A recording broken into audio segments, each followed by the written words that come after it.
Most bankers aren't ready to help you until after their third cup of coffee. But with Central National Bank's after-hours service, you don't have to wait for the bank lobby to open to get help. You can contact us from 6 to 8:30 in the morning or from 5 to 10 in the evening, and we'll connect you to a real, live, local person who can answer questions and fix problems 7 days a week. Bank different. Bank Central. Central National Bank. Member FDIC. This is a Rogue Media Network podcast. Coming up on the Payoff, this episode starts season 4. No better way to start off the season than how we started it all, with Wes Cunningham, movie star, recording artist. Today we actually got a little treat, some live music at the end from Wes, and he is rocking and rolling. Just came back from a trip in Vegas and talks to us about navigating places like that in sobriety and how if you're filled up with the right stuff, you can go anywhere. We're talking about spiritual stuff and sobriety stuff. And he's just an amazing guy.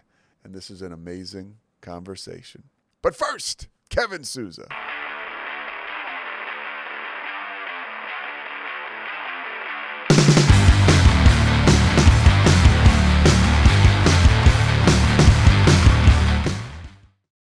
He played Julia Louis-Dreyfus's husband on Veep. He's kind of this this sort of like Lothario character. But he's a brilliant, look him up. He's he's like one of the world's top improvisers. Okay. John Lutz, who was on. Oh, sure. Now I'm thinking of John Lovitz. No, John Lutz is on 30 Rock, and he's also a writer for Seth. You'll see him come out. He does that. Give him up. What does he say? He's got this little bit he does on Seth Meyers. And all these people come through Austin? We're talking about Wes's wife performing improv right now. Are we allowed to say that? Yeah. Through Second City in Chicago, Emily was involved with them years and years ago. And some of these guys are Rich Tellerico, T.J. Jagodowski, Peter Gross. Gotcha. And but I'm just blanking on Julia Louis-Dreyfus's husband's. But that's not Peter North. It's not Peter North, though. That's a different fellow. Okay, I know this guy. Dave Pasquazi. Dave Pasquazi is his name. This is another guy from Veep. Yeah. Anyway, they all perform. They all kind of tour through this. This guy's awesome. This place called Cold Town in Austin, and they do improv, and it's just like I've told you before. Like when you get two masters up there. These guys, I mean, I'm not telling. They're geniuses, and they're miles wide. So it's two guys get up on stage. They take one suggestion, and then for the next hour or hour and a half, they riff, and they come up with 20 different characters and all these different scenarios, and they do all this object. And so it's like it's all imagination, and it's all jazz. It's all happening right in front of your eyes. Nothing's planned, but they'll go back and you'll know, oh, he's playing the old lady again, and then he'll come over, and then it's just like this mind-blowing, beautiful experience. So anyway, Emily used to do that, and now she teaches at Baylor, but she's been kind of flirting, hanging out down there, and they've put her on the bill, so she's going to be playing next month in Austin, and performing. This is legitimately what she always wanted to do. Yes, correct. You guys lived in Chicago together when she was in Second City. Yeah. Right? She's a performer. Yeah. And I think that lends itself to teaching as well. I mean, she's passionate about other real life things, of course. Yeah. But she loves teaching, and she loves communicating and connecting, and she's very funny, and she's very silly, and she's very smart. She's very beautiful. She is all those things. She is, Pete. Yeah. I lucked out. It's weird because the reason I asked that is because, and we're here with Wes Cunningham, who I already gave an introduction to. He's got, we got a guitar here. I brought a guitar. Yeah. Yeah. Which we're looking forward to hearing a little bit of that. That was like a pleasant surprise. It was last minute. I made a song last week, and I'm like, you know what? This will be fun. I'm going to bring it. I'm just going to bring it. Who cares? Yeah. That's where I am in life. I'm like, eh. So, well, that's a good place to be, by the way. So, but Emily is now, she got a dream job teaching as a professor at Baylor. She just got her dream. Yeah, things are hopping for her. Things are hopping for her. Yeah. So, as a guy like you, who is accustomed to the limelight, Okay. right? I mean, Yeah. you don't love it, Uh-huh. but we've talked about your history as a recording artist and actor I here. thought I wanted it, right? Yeah, but hold on. But now, how is it for you? Because we talk about getting sober, we talk about ego and stuff like that. Yeah. How like, and you seem like when you talk about it, like totally like celebratory. Is there any bit of like you that's like, huh? Oh, right. Yeah, right. Yeah. Oh, good for you. When you go to see her? Yeah. Any bit of that? There's none of it. None of it? Yeah, I can mean, tell. it would be, I could, yeah. I mean, if I got a friend who's a songwriter who's wildly successful, and I go, oh, good for you. You know, I mean, I have that capacity. Yeah. But where my wife's concerned, it's nothing but, you know, she's forwarding the family brand, so. She sure is. You know what I mean? Like, that's kind of silly, but no, I'm 100% happy for her because she's spent. I think maybe this is pretty common when you're a partner with someone for many years, and I don't want to delineate it in male and female, but it seems like the guy gets out there and has to go and make stuff happen and be as great as he can be, and then the partner supports him, and then there comes a time when you go like, all right, I either this you recognize it for the paper tiger that it is, or you. Or what are you burn out with? But eventually the other partner gets a turn. And so I just feel like this is like a second half of life thing. And it's her turn to go be awesome and do great stuff. And it's my turn to be, supportive. And that feels great to me. Like, now, I love that. Leading up to this, I've known you for a while now. Yeah. You're such a good guy, Pete. You're awesome. You're man. very. I owe you for that quote and that story you gave. I appreciate that. But well, you know, I've known you for a long time, and this is probably the freest I've ever seen you. Huh. How about that? How about that? Right, and so and I just got back from Vegas. So yeah, I shouldn't be this way. And the whole time I've known you, you've been sober, and the whole time I've known you, you know, like you've been a regular Joe. You've had moments where I can remember one time in the fall of 2018. It was like around Thanksgiving, and you were chairing a meeting. I was like, "Wow, Wes he's got everything I want right now." You know? Wow. Yeah. I remember I told you your hair was real long. You were chairing the meeting. I have a kind of a weird memory, but I remember you were like 2 years in town, right? Yeah, it was like a Saturday or a Sunday. Yeah, I think you left and I took over for you, which I did happily. I need that thrust into service nowadays still. That's but so cool. Yeah, but. Speak a little bit about that. Like, you're really kind of flowing right now. You brought up a great point. You just went to Vegas to see U2 at the Sphere, and I want to hear what that was about, how you like that. But you also mentioned you're taking trips to see people perform, right? Like, there's no place you can't go right now. Yeah. And when I say trips, I meant trips to Austin. Well, no, it's true. This is the first time I've been to Vegas sober. You know what I mean? I just realized that. I haven't been there in a long time. Like, it's been 18 years since and I guess that correlates with my sobriety.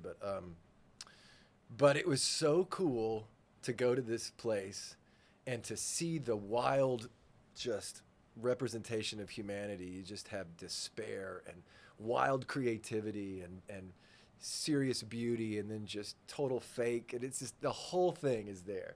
People, crazy people. And I think a difference that I felt is that I didn't feel the need to judge any of it. I just was there appreciating all the madness, and didn't feel the pull to, Vegas definitely has a thing where there's an anonymity there that it's almost like you feel. Anyway, I didn't. I get it. I kind of was. Yeah. Well, first of all, I met 3 of my great buddies from 25 years ago, which is really crazy because we all knew each other, while I was, drinking or whatever. Yeah. And were these buddies from? These are buddies from Nashville. Okay, from the music industry. Yeah. Okay. Yeah. One's a really successful songwriter I mentioned earlier. Yeah. And the other 2 guys are successful doing other stuff and whatever, but we just hadn't had serious hangout time in 25 years. So we got there, and it was just so cool to go, here's what's happened to me the last 20 years. Here's my recap. And to hear all these other dudes, everybody's like 50 or something close to that. And so there's no place I can't go.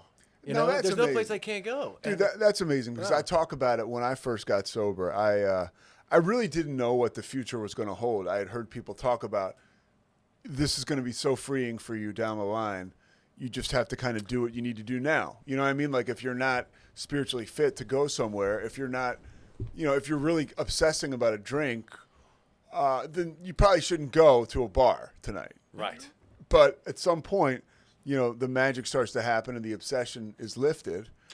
And you are able, if you continue to put in the work, because if you stop doing the work, then I think you become more vulnerable, right? You're just as susceptible to a drink with 20 years. Yes, of course. And Of course. no meetings and being wound tight as you were, when you had a couple days and all you were thinking about was a drink. But like, look at what you're doing now, because I look at myself, and that's why I love conversations like these, because I don't think about that shit unless I'm Right. talking to somebody else about it. But like, that's a major event. One part of it is you're reconnecting with people from your past, which for people that aren't, I don't know, I would think like kind of evolved can be like just weird. Yeah. You know what I mean? Uh-huh. And you're doing it in Vegas for a huge show. That's right. Did you take a moment at all before you went out there?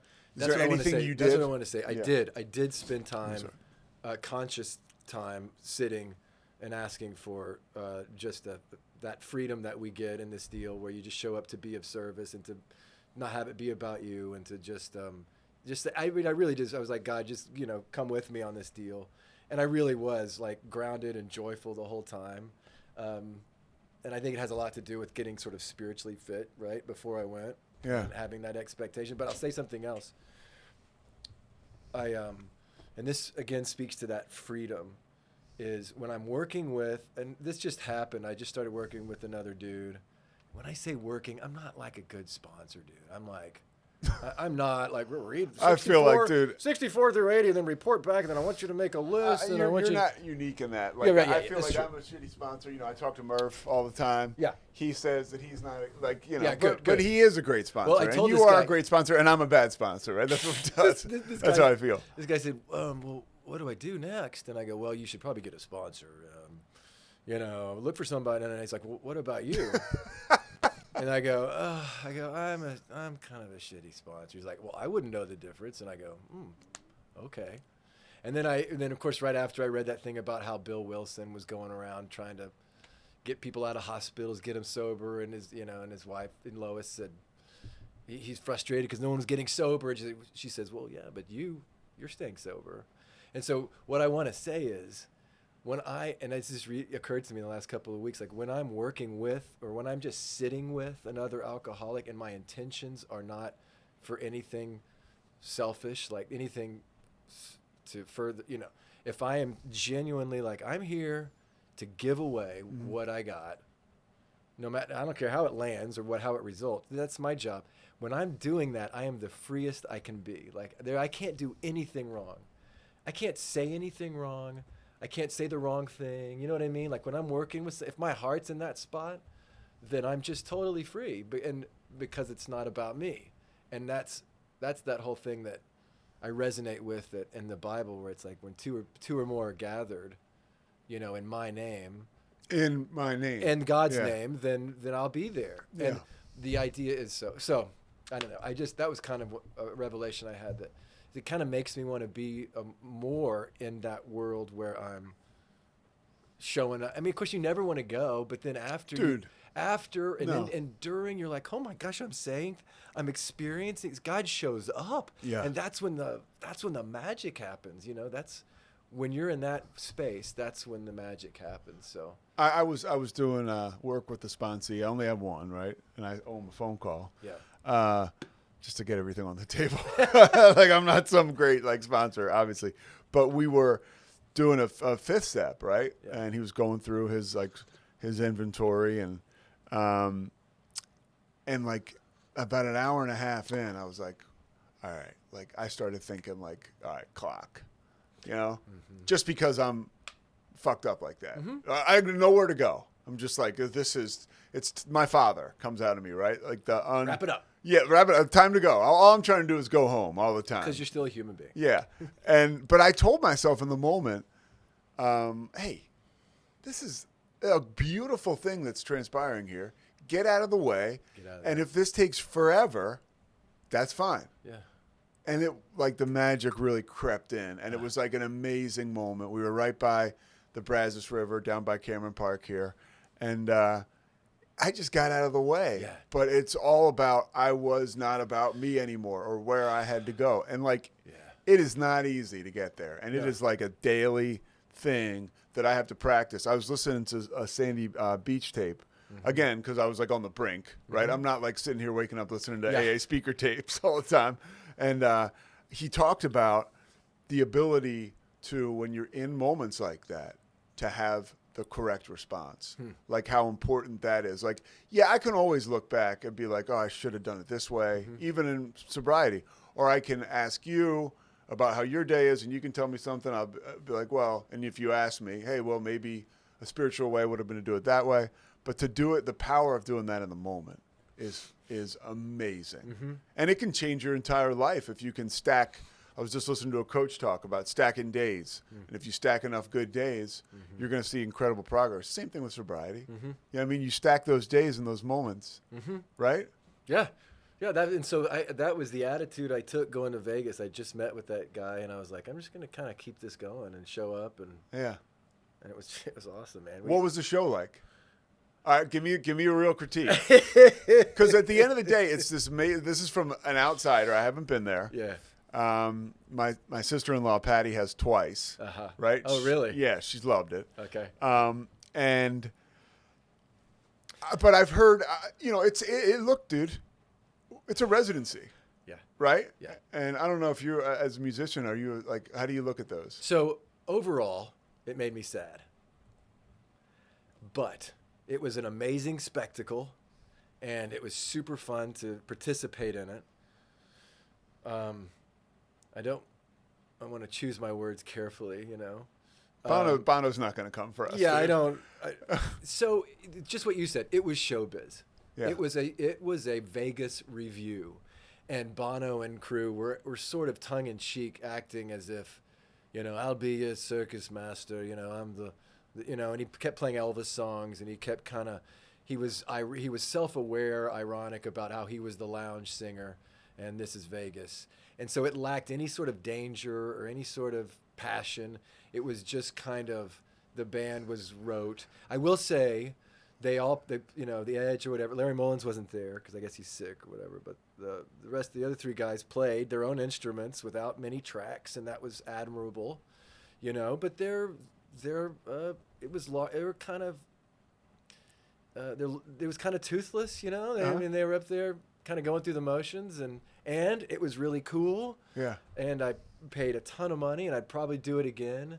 But at the end of the day, it felt like more of a Disney cruise or any kind of one of those big spectacle type, like a neat fireworks show or review. It didn't hit my guts, you know. Well, much different. And I shouldn't have expected it to, right? Well, I mean, look, I just, I wanted Red Rocks. I wanted Bono to get out there. Well, I was about to say, like that Bloody Sunday video. Raise a flag when and we were just, kids, I must have watched that 1,000 times at the behest of my brother. It's that energy, Yeah. it's that danger, it's that Whoa. rock and roll. But I looked around the crowd, it was like I was in church, you know, it was like all these like really nice looking white people. It was you know. corporate. They're all like clapping, yay, Bono.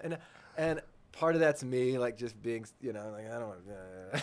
Yeah, I'm not like that. I'm not like that, but I am. You know? Yeah, yeah. So, I mean, I don't know. Lots of emotions. In general, it was cool. I mean, it was cool. Did you feel connected to that? Because sometimes I will, in a sense where I can always go back on YouTube Yeah. and watch Larry Bird in the 1987 That's a good NBA point. Finals. Yeah.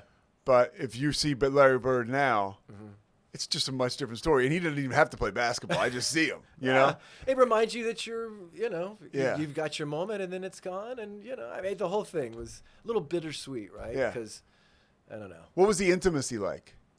And the crowd, like, Yeah, in the like how many room? people were there off the top of your head? Do you know? Like, I mean, it was surprising. I thought it was more than it looked like. I think it's like 18,000, Yeah. but it's, you know, it's like this vast, which is more than I bleachers thought. that just go Yeah. up.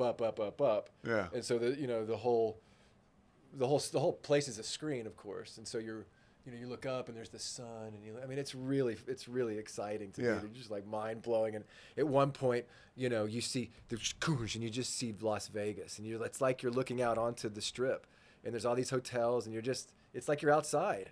And suddenly the wrecking crew starts taking down buildings until finally there's nothing there. It's fast motion until finally it's just the desert, And Like how it started. Yeah, and then the water starts coming up, and then it becomes this big flood, and then stuff like that. And you're just like, it's like you're in this giant IMAX, and U2 is playing at the same time, right?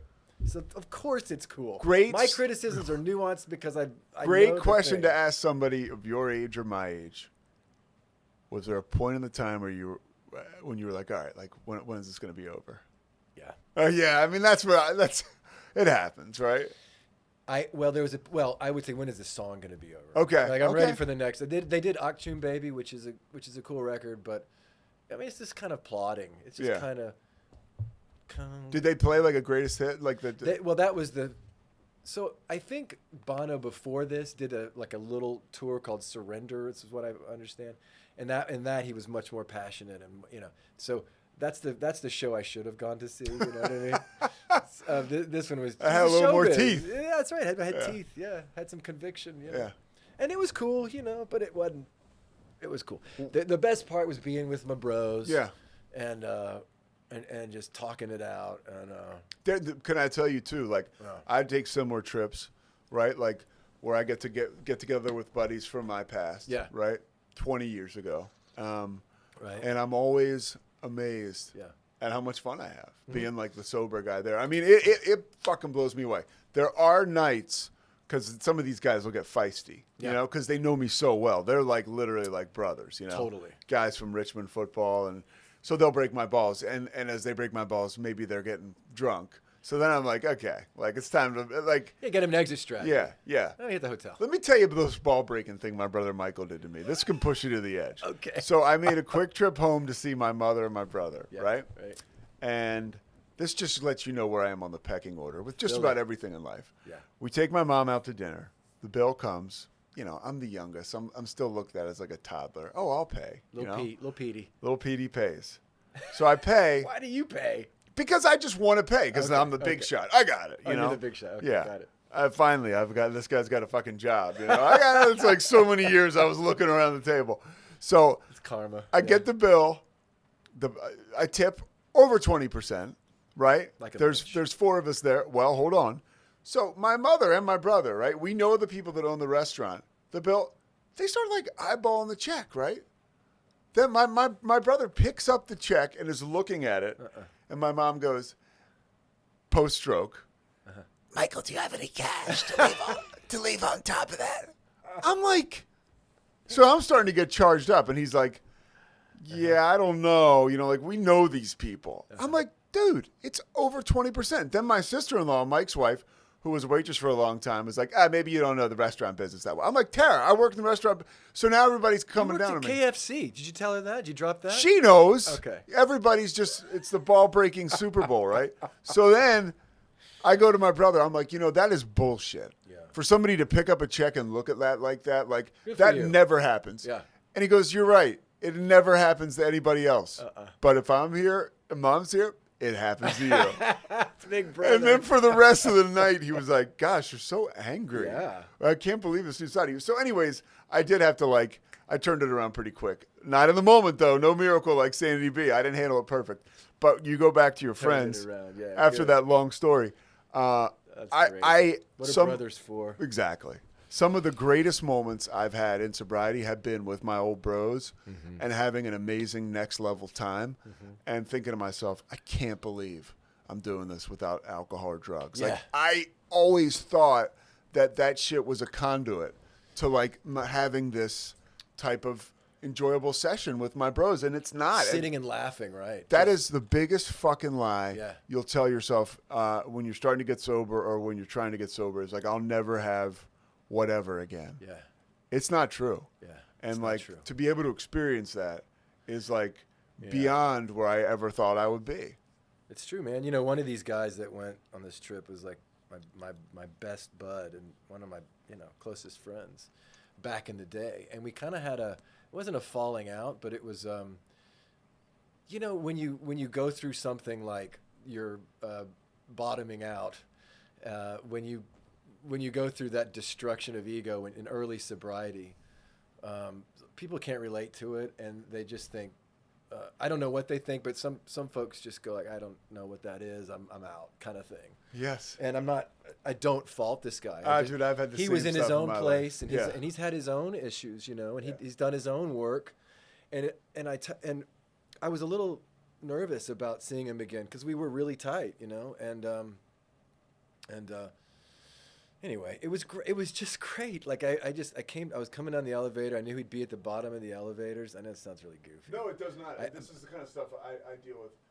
I'm carrying some weight in my heart, you know, because I really love this guy, and I just don't know what it's going to look like. And as we're going down, I talk to God, and I just go like, I mean, I'm here, and it just shows up, and it just boom, and I open the elevator, and there he is, and I have nothing but joy, and just so excited to see him and to see each other, and we had this great reconnect, and I mean, that sounds goofy. You're talking about bros, but that's what sobriety. It's another thing sobriety has done for me is to just, and it's not like my ego is like, it's just I'm just happy to accept him as he is and to be in this moment and just grateful for our history and all the positive things, you know. I didn't bring any resentments or anything to the deal, and that's just,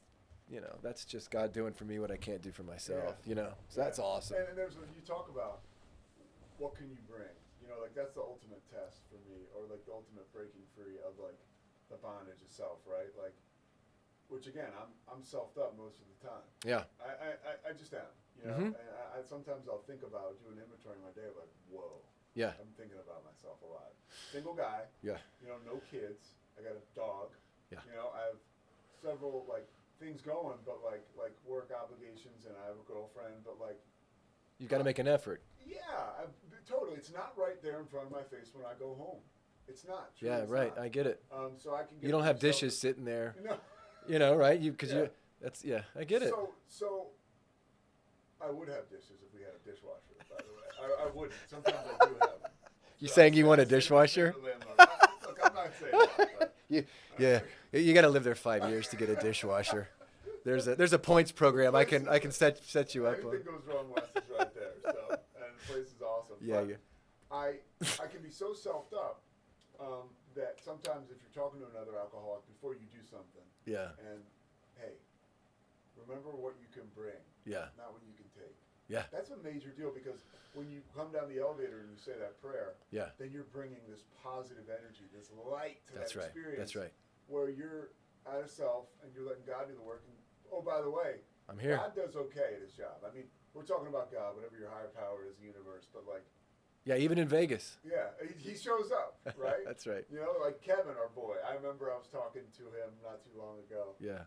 about like, this is probably the summertime, talking about like girls and problems, and I said something like, Girls and Prop. That's a good album Yeah, cover. yeah, It's yeah, a good album totally. title right there. and I said, he's like, have you talked to God about it? And I was like, no. He's like, he's dying to hear. He's like, yeah, he says you haven't talked to him about it at all. He's dying to hear you. And it's so right. It's like, you talk to God about this stuff. I'll talk to every Tom, Dick, and Harry and myself. Yeah.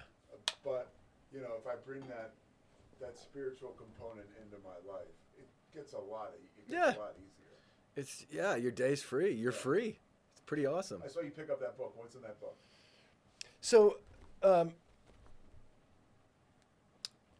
something that's come up is, you know, amongst the conversations were conversations about morality, and This is when you were out with your buddies? with my buddies, and it relates to alcoholism, Yeah, and I just totally. wanted to shout it out real quick. And so I was just thinking, because, you know, a particular friend of mine was just like, man, look, he's always bitching about, look at these people. What are they, or you're in Vegas, like, what are you bringing? What are you doing with kids?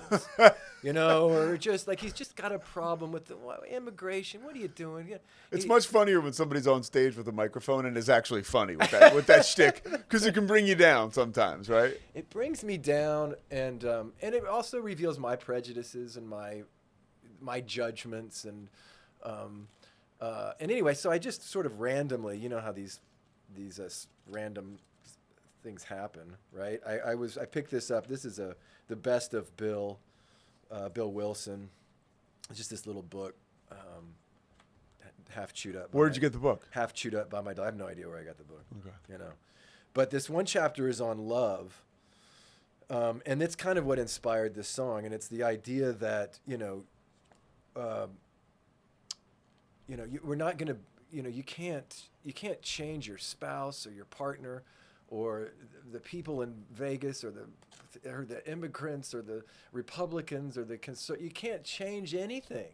And you can't sit there and, I just think it's counterproductive to criticize people's morality and their choices. That's beside the point, because this is a whether I don't know if you subscribe to this or not, but this is where we live. This is the world, and people have instincts and they go crazy. And like the book says, instincts run riot, and that's just the expression of not having peace in your heart. And so the true thing is to freaking out at that stuff. Yeah. So instead of disagreeing with someone over there, always fighting for.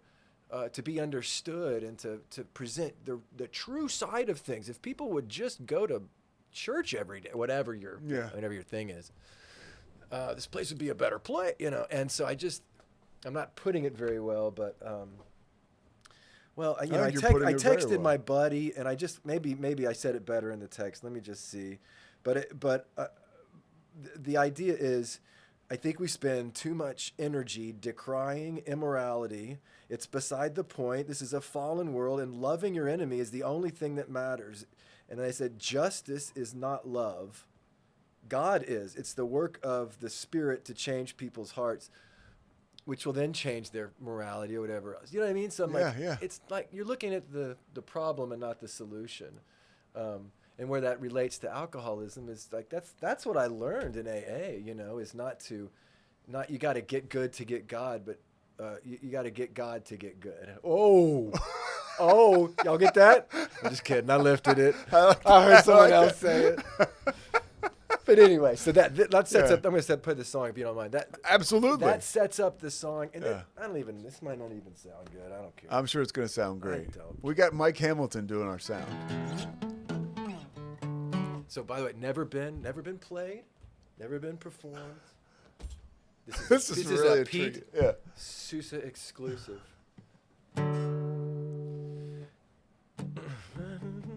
It goes like this. And I'm writing this to myself, by the way. I'm not talking to somebody. Maybe a little. Why do you keep trying when everything falls apart? Why do you keep crying when everyone breaks your heart? You're fading into black. I just want you back. I want you carefree. How to take it easy. Now we can be carefree. We get to take it easy. Ooh. Why do you keep hiding? You got somewhere to be. Why do you keep fighting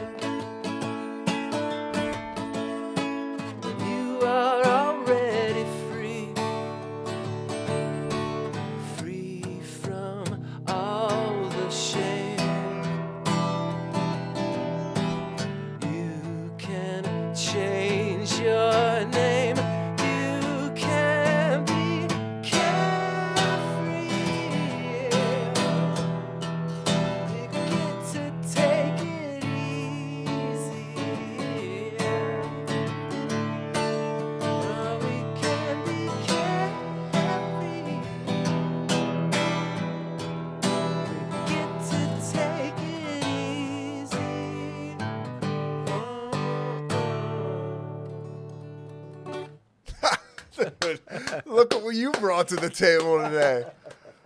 Just a little ditty, you know, but it's. I don't know if it was because you were right in front of me. I'm not usually that close to the performer, but you could feel the juice coming off you and the light shining through. You could kind of see it. Thanks, man. Yeah. So you wrote that song. Yeah. When did you write it? Carefree, it's called. Yeah. Yeah. I just deduced that. Thursday or Friday. I don't know. Last week. Yeah. Were you in Vegas when you wrote it? No, right before I left. Okay. So I met with a new sponsee, and I had sort of started these conversations with everybody, and that's kind of, that was my head going into Vegas. But yeah, that's the idea. It was just a simple thing, but it'll be fun to actually record it. So you will record that. That's the first time you've ever performed it. Yeah. Wow. And by the way, people want to get Wes Cunningham's music. Where can we find it now? You kind of got to look for it. You got to look for it. And there's stuff we can't discuss now legally, right? Well, there is. That's fine. Okay. I'm on the fence. Like I So could, did you get your Warner put it up to where it's on Yeah. Spotify and Apple Music and all that. And I might do that, but right now it's just on Bandcamp. Okay. .com, and you just go to I just post everything. Now up there. you got your catalog from Warner Brothers? Yeah.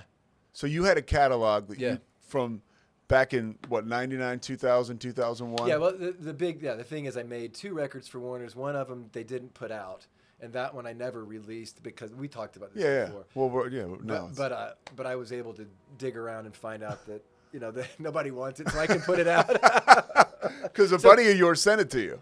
Oh yeah, that's the cool Yeah. story. Is that it was in a, I mean, this is the movie. Is this a version. literal reels?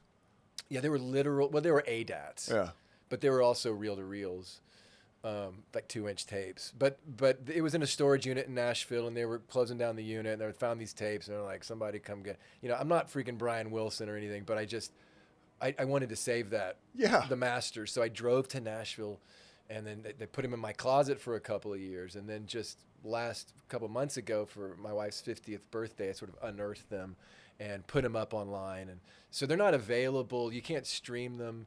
You can listen and buy them on Bandcamp. Yeah. And it's a great record. I'm super proud of it, but it's also 20 years old. So, but it's cool. It's cool to listen to that kid back then and everything he was going How much through. different is the guy we just heard than that kid back then? I mean, it's just night. I mean, it's like we get to live 2 different lives. That's a different guy. I mean, it's the same guy, but it's also, I mean, I have a whole new. I just have a whole new outlook, and paradigm. So I feel totally different. I look back and I go, here's how I know. Here's how I know. I don't look back and go, man, that guy embarrasses me. I go back and I go, God bless that guy, my younger self. I go, with the love you just talked about. Yeah, he's doing the best he can with what he's got, and it's cool. He's doing good. I mean, it's like I'm cheering my old.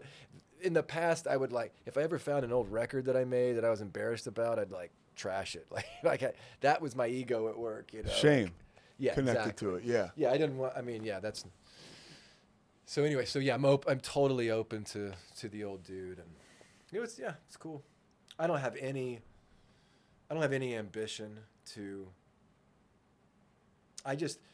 Here's what I like, and it's a lot like Sobriety. When it comes to music, it's harder than ever to dig and to find the magic. And is that for you or for anybody? Well, I'm speaking for me. When I was younger, it's like I had a storeroom and it was full of all this old junk, and I could just go grab something out of it and brush it off and polish it up a little bit, and there's a song. And I need another one. I got more, and I'd go back and get one. And then years and years later, and you're more thoughtful and you've got more experience, and the GCD doesn't resonate with you anymore. You want to do something different, and you want to have a different take on a lyric, and so it's harder to create now for me. And I'll go back in that storage room and there's nothing in there but like an old doorknob or like a piece of a window, and I'm like, how can I can't build it? So I'll grab something and pull it in and start working and see if I can work with something. And here's the point I'm making. You have to show up. You have to, what I do, I even bring God into my creative process now. I go all right, I'm here.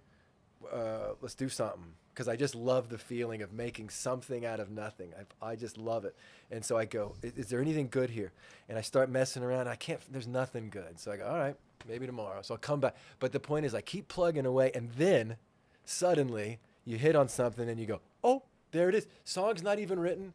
Nothing's been done. But you find there's something. There's that little spark there. And you go like, oh, and it makes me feel so, because I get to participate in this thing it feels like it's outside of me, and it comes and it's there, and then I can play with it and embellish it and get in my own little bubble, and then it's done. And then it's not like I want to take the song and go, hey, I want this to make me look great. Here, listen to the song so I can be cool. You can feel great. You think I'm awesome. Yeah, I want to make. That's what all of us do with our work.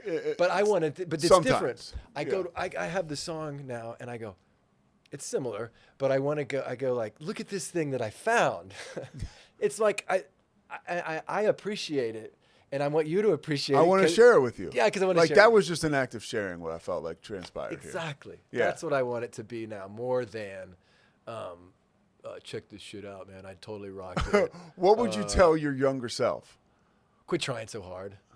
And I mean, I don't know. What can you tell your younger self? I don't know what, Yeah. Stop drinking. I don't know. I mean, that wouldn't work That either. wouldn't work. We got to find our own way to it. Yeah, you can't tell your young self anything. Lighten up. It's going to be okay. It's going to work out. Quit taking everything so seriously is probably what I would say. And we got another lease on life. Like you talk about like going out to Las Vegas, and I think you were talking about the last time you've been out there was 18 years ago, and that's just kind of like something I can glom onto to be like, 18 years ago when you went out there, you were kind of rolling the dice with like life. Like that's the scary part for me about being back out there. And that's the frightening thing for me about when I look back on untethered. Yeah, I mean, I was dangerous. Yeah. I mean, I don't want to like undersell it. I was, getting behind the wheel of a car, messed up a lot, being around people while I was messed up, and then of course a danger to myself, right? Like just the stuff I was putting in my body. How did you not fall into all those pitfalls? Yeah, right? Like how are you still? It's a miracle. So Yeah. that's what we kind of have to give back, right? Great. I mean, like it's an opportunity for us, literally to like, we are uniquely qualified, like a surgeon almost would be. I mean. Sorry if you're a surgeon out there. Like I get it. Like you make a lot more money. Apologize to surgeons. Well, you went to school forever, and you're wildly talented. But I mean, we fell ass backwards into the ability to help people. I mean, we are sure shit earned it, but like, it's true. I can talk to another person who is struggling with addiction, and share my own experience to them and become an expert, all because of that wreckage and that scary stuff. And I too. Even if you just step into that, if you don't have a history with hair, whatever it is, if you feel nudged, if you feel pushed to step into a conversation with someone, then you're in the right spot, right? And God will talk through you. Yeah. And it'll be awesome. Because it's funny, you talk about it, and I tell myself the same thing, like, I'm a terrible sponsor. But it's like, that's not what God would want you to say. Yeah. He would want you to show up. Just show up. And let him work through you. Yeah. What about the recent time? I just thought of this. So this is a great story. No. So it was December 5th. It was the first basketball game I had this year. ESPN2, the game is on. Yeah. It's right before tip. Yeah. The game, I'm doing the game with Fran Fraschilla, who's like a big deal in my industry. And right before tip, it must have been like a minute before 7 or 8 o'clock, whenever the game tipped off. And I see this guy come behind me and pass me on the shoulder courtside, and it's Wes. He's like, hey, Pete, what's up? And I had like a moment, we weren't on the air, and we got to I got to get centered a little bit and get some of your love and your glow. And it really, really made me feel like, oh man, am I in the right fucking place or what? That's so cool, man. It wasn't like you alleviated a fear so much as you just made me so charged up and realize, wow, what a purpose we have, and how grateful are we? Yeah. It kind of made, just probably seeing me, made you kind of right size. You know what? I don't have to impress. I'm cool. 1,000%. And I think we all put a lot of pressure on ourselves to do whatever it is the thing is. And that thing is like bullshit. Staying sober and carry the message to another alcoholic is the thing. Yeah. Yeah. It's fun too. Yeah. Yeah, doesn't feel like it would be. Yeah. What have you? We'll wrap up here in a little bit. Sure. But what have you learned about yourself over the course of the past? I don't know, like decade or in sobriety. You know, you've been sober for a while, and you've navigated a lot of shit, like we all have in life. But you've done it with sober judgment, which, when you're looking at other people, there is no judgment. But how have you kind of moved through life? Thank you. That's a great question. I kind of want to hear your answer. I was hoping you wouldn't say that. Go ahead. Yeah, go ahead. Yeah. No, I will say that I have had I kind of started working with the new sponsor. Again, working. You know, we meet for coffee maybe once a week. But this guy is completely not. I mean, my opposite in many, many ways. He's just sort of a gruff, just an older, different fella, different kind of guy. And but something about him made me. I mean, there's a couple of things that happened, and I'm like, all right, I got to call him. You know how that works. Like, so I called him, and we got together, and I think having having someone sponsor you, which I've been without a sponsor for a while, thinking I got this. And here's what I've learned through that experience is, you know, AA or any other recovery program that you're a part of, they all kind of have their angles, and they all kind of have within any group, whether it's a religion or even AA, they have their hardliners, and they say, you got to do it this way, and you got to do it that way. And there are certain truths, right? There's certain, but not dogma. AA doesn't, you know. So I think every person is unique, and how they approach sobriety is unique. And AA is a tool, and all these recovery things are a tool to help you connect with the God of your understanding. And there's great things in all of these programs, but I think what has really helped me is to kind of personalize to be completely open with another person, even the stuff that I think is not really worth mentioning, throwing it out on the table and saying, with another person, without any judgment, and just sharing that experience. Because once you put it all on the table, even dumb stuff, little petty resentments, little little twist offs that you do that you think, is this right? Should it not?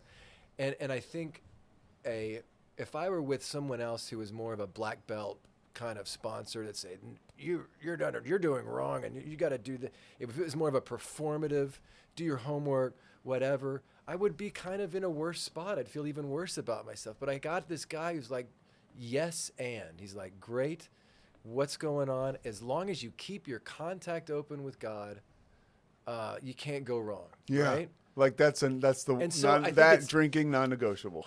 It's let me off the hook with any kind of sense of feeling bad about myself in any way, because getting better is the work of in my personal opinion, I think it's the work of the Spirit, God, that's inside me, that's going to eventually it goes back to morality. That's the thing that's going to move me toward right living and that sense of gratitude and love and connection with higher power, not what we talked about earlier, which is I got to get good before God approves or enters into my life. It's not that. I just got to be open to God and live my life and be human. And when I mess up, I went to the eye mart the other day to get my glasses, and this lady was terrible, and I was just as belligerent back. And it was just this awful experience, and I left, and I had this burning in my gut. I was like, what is this? I just felt crappy. So I had to drive back and find her and be like, look, you did nothing wrong. You were professional. She was kind of not, but whatever. Yeah. But it doesn't matter. I was uncool. And it wasn't so much about me feeling justified or righteous. It was just about me getting that off my plate so I could have the peace of mind that I have come to rely on. Yeah. And appreciate. So anyway. But no, so those petty resentments block off your ability to help other people. You can dumb it down to that. just getting with I'm someone. closed off to God, to anybody else when I'm sitting in my head and I got the treadmill going and when you isolate, you think I'm a shitty person. You think I'm not as good. I'm not enough. I'm not this. I'm not. And you just got to get with someone to say, no, you're human. You're cool. Keep talking to God. It's all good. My old sponsor, Greg T, this guy in Louisiana, would always just talk about add a self, add a self, add a self, add a self. Yeah. You know? Yeah. You got the book again. What do you have a special, like? Yeah, I want to read one quick thing. I don't know how let's much go. time you got. Yeah, I got time. He's talking about Bill, how he went into why can't the 12 steps work to release depression? This is on page 54 of The Best of Bill. By the hour, I stared at the St. Francis prayer. It's better to comfort than to be comforted. Here was the formula, all right, but why didn't it work? This is talking about when you're in sobriety for a while and you start getting, he was surprised that his life, that he had some depression and he couldn't shake it, and he just couldn't. So he says this: suddenly I realized what the matter was. My basic flaw had always been dependence, almost absolute dependence on people or circumstances to supply me with prestige, security, and the like. Failing to get these things according to my perfectionist dreams and specifications, I had fought for them, and when defeat came, so did my depression. There wasn't a chance of making the outgoing love of St. Francis a workable and joyous way of life until these fatal and almost absolute dependencies were cut away. So, I mean, I don't know. It goes on. I probably didn't, you think once you get sober, you should be happy, joyous, and free all the time. And I wanted to underscore that, yeah, sometimes you don't feel it, and it's the actions, the little actions that you take. And it talks about, too, like, for us, whether we're drunk or whether we're sober, that you kind of have to be brought to your knees in one way or another. It's the to humility. to be desperate enough to try something different. That's true. That's the scariest part about sobriety is that, how did I get here? Mm-hmm. I was totally desperate. I would have done anything. I was out of options. And so what does that mean? If I go out and get drunk, that's what's going to take me to stop. Like, I want no part of that. That's right. Yeah. And it talks about it right there. Even emotionally, you have to get brought to a point where, like, what is wrong with me? And yeah. This is emotional sobriety. Yeah, it's a special deal what we have here. Yeah. It really Special is. deal. I agree. Good stuff, man. Yeah. Anything else? I love asking this one question. Okay. I've asked you this. This is the fourth time you've been here. Is it really? This is the fourth year of this podcast. I love it. First guest, and here it is. Every year in late January, early February, I have you here. It's awesome. So last time I had an Eagles jersey on that sucked this year, so I can't get ready for the Super Bowl with the jersey on. Sorry about that. I know that hurts. What do you tell somebody who's trying to get sober, or comes to you and says, "Hey, Wes, like I'm out of ideas. Like, what do I need to do?" Wow. Somebody that's listening now, Yeah. and can't fucking stop. Wow. Because that's why I started this podcast. I didn't want to go to people to tell them actually how bad it was, and I needed to hear people talk about solutions. And so there wasn't much of that out there. There was a book, Moments of Clarity, by Christopher Lawford Kennedy, and there was, like, I remember I heard Bill Simmons had Chris Herron, who was talking about his drug addiction. Now, this is more than 12 years ago on, and he talked about, he's a basketball player, he talked about overcoming that. If you're desperate enough, right? If you really want it, you're in a great spot, and congratulations, and that's awesome. That's number one. Like, I've got so many friends who want this lifestyle, but they're still in control of everything in their lives, and they really don't want to surrender that completely, and so they don't get that freedom of living. So if you're desperate, awesome. Number two, I would say, but you've got to take an action. You've got to you've got to call someone or go somewhere to a meeting, or just take an action. And finally, I would say it's the set aside prayer, which I don't know off the top of my head, But it's basically, this is a big one for me going in because I thought I had an idea of. Keep talking, I'll find it. I thought I had an idea of how the world was and how God was and how I was, and it wasn't working. And someone said, "Well, if you know God so well, why isn't He helping you?" or something like that, All right, here it is. And so the set aside prayer is the thing I would recommend. Go ahead. This is my sponsor, Mike P. When I lived in North Jersey, when I first got sober, we would read this every time when we got together. Really? At the very beginning. Yeah. God, today help me set aside everything I think I know about you, everything I think I know about myself, everything I think I know about others, and everything I think I know about my own recovery, so I may have an open mind and a new experience with all the things, with all these things. Please help me see the truth. Right? Is that the right one? That's it. Did I get fooled by I mean, because the God objection is really strong, and you can go to a meeting and get turned off really fast if you're not open to just saying, okay, I'm going to sit and look for things that are true and that feel, whatever. Yeah. And slowly you can rebuild your Oh, I got one more question for you. Yeah. I forgot. I got to ask you this. What has... I want to sit here all day. Let's go. So since you... remember, I always got to go, so I can't do that. I'm in my head. I got to go fix a door. Yeah, you do, right? Yeah. So since we first sat down in February 5th of 2020... February 5th of 2020. No. It was 2021. Okay. Yeah, because this starts our fourth year. This is your fourth time. So... your life at home has changed dramatically. Your kids have morphed into these little independent people. Yeah. Or some bigger than others. Sure. How has that, have you gotten so much joy out of that? I mean, because it seems like you really have. I think that's amazing that you would ask that question. I think that's so cool. Thank you. Yeah. You don't have, I mean, I don't know. The kids get older and then they don't want to talk to you anymore. And I got one kid in college overseas and another kid that's going to go to college next year. Wherever he wants to run track, probably. He's working on it. He's trying to get down to 4:15. I think he's at 4:30 mile. And he says if he can get 4:15, that locks him in. Yeah. So he's training his balls off. I'm much respect for him. And then my youngest son also, Conrad, is training too. And yeah, it's total joy. It's a total joy, and I get to bring this thing into my house, and not in a traditional way. Not in let's bless our food before we eat. It's more like we do that, of course, whatever when you think about it. But I'm talking about more just they get to see me living. They get to see me tell my wife the story about how I had to go back to the iMart and apologize to the girl. Yeah, my dad never told any stories like that. God or bless whatever. him. They get to see in real time.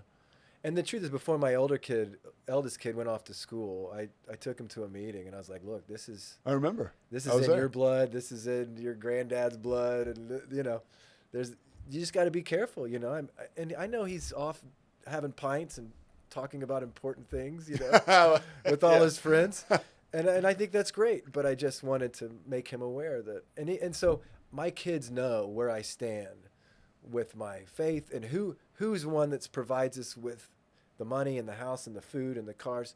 It's not me, It's because of this new life that I've encountered. So it's all God, and it's cool that they see that, and they're gonna go do their thing, and that's cool.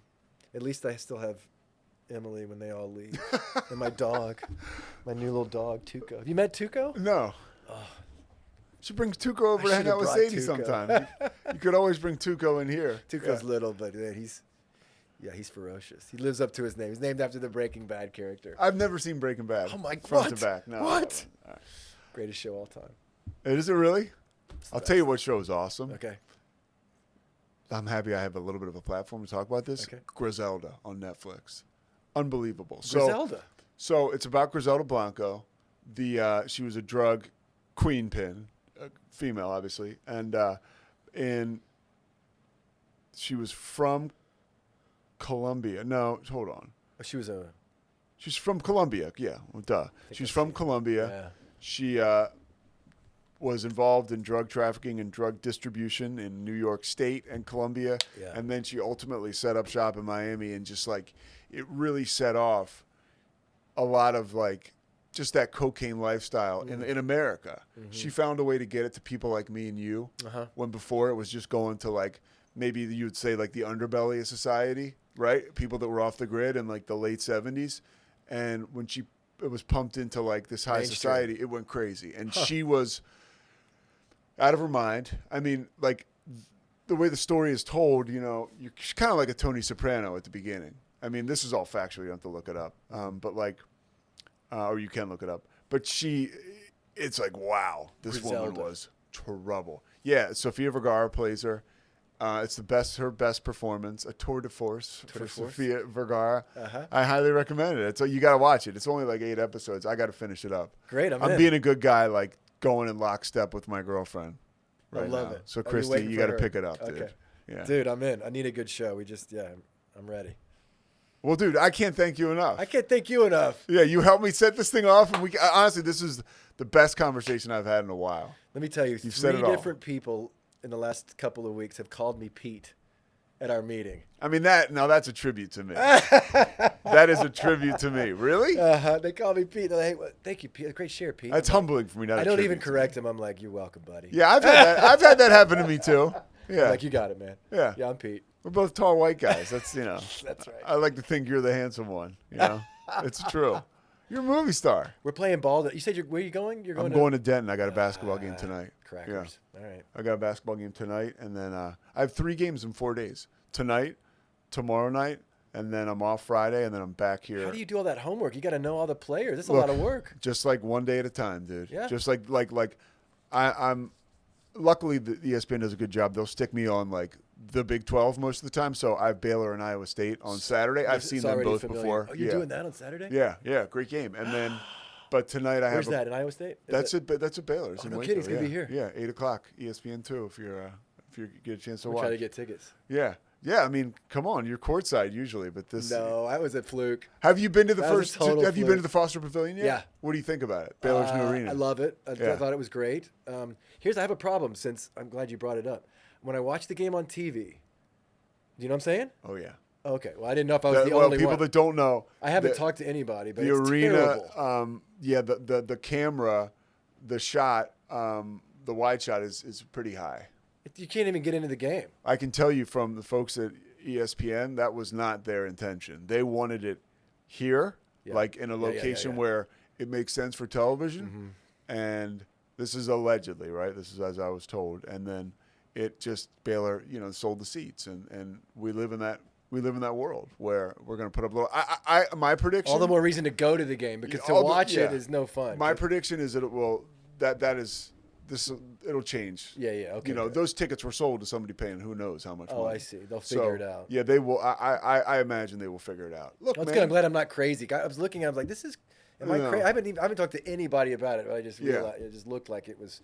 You're looking at it from the God's eye, and I'm like, it's not. Well, no, that's good because all the positivity and light you brought here, you got to shit on you two at the beginning, and now you got to shit on Baylor and the operation over there. Hey, I love Baylor. For the record, We love Baylor, dude. Baylor has given more to me than I could ever give back to them. too, man. I freaking love the Love people. Baylor. I told you the other day, and Sick of this Bears. isn't a cleanup job. You went to Baylor, I did. but I told you, I love Baylor. I love the people that are around Baylor. I find there's more authenticity there than I thought. Yeah. First, I agree. and especially if you meet a kid who is currently going to Baylor, they are unlike kids at other schools.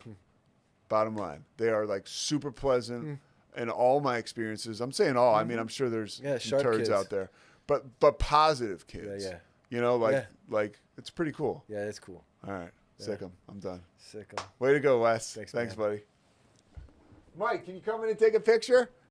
Thanks so much for listening to the Payoff with Pete. Once again, I'm Pete Souza. And of course, we are part of the Rogue Media Network. All kinds of good podcasts you can find at roguemedianetwork.com. And of course, you can find this podcast and all those other ones wherever you get your podcasts, iTunes, Spotify, other spots like that.